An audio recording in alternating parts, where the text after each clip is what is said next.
देश भर में 500 और 1000 के नोट बंद होने के बाद लोगों को थोड़ी परेशानी हो रही है। भारत में कागजी मुद्रा का इतिहास ब्रिटिश काल से है। आज हम आपको बता रहे हैं कागजी मुद्रा के भारत में प्रचलन की शुरुआत कहां से हुई और कैसे इसका क्रमिक विकास हुआ। दरअसल कागजी नोटों का प्रयोग पहली बार ब्रिटिश सरकार ने किया था। 18वीं सदी तक देश में लेन देन के लिए सोने और चांदी के सिक्कों का ही प्रयोग होता था। प्राइवेट यूरोपियन ट्रेडिंग कंपनी ने जब भारत में अपने बैंक स्थापित किए तो उन्होंने पहली भारतीय मुद्रा का परिचालन शुरू किया। इन नोटों पर टेक्स्ट लिखा होता था।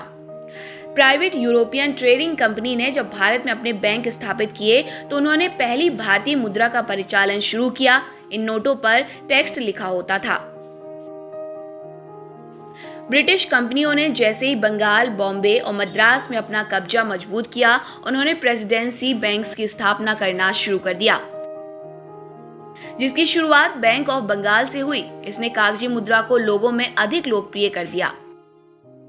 बैंक ऑफ बंगाल ने नोटों पर महिला की छोटी तस्वीर लगाना शुरू कर दिया, जो कॉमर्स का प्रतीक था। इसके साथ ही नोट पर बैंक का नाम और उसका मूल्य उर्दू, बंगाली और नागरी भाषा में लिखा होता था। हालांकि 1861 के पेपर करेंसी एक्ट के बाद ब्रिटिश औपनिवेशिक सरकार नोटों के निर्माण में लगी।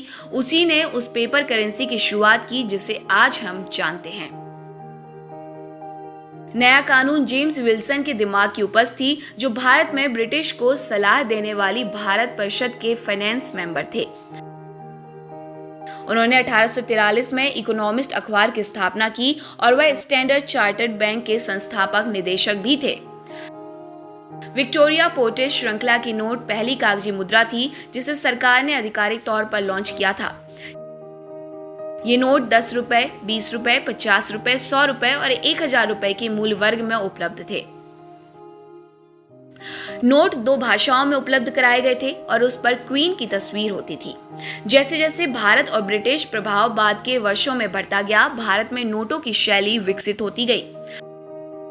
वर्ष 1923 में जॉर्ज पंचम की तस्वीर के साथ ही अधिक भाषाओं और विवरण वाले नोट प्रकाशित हुए।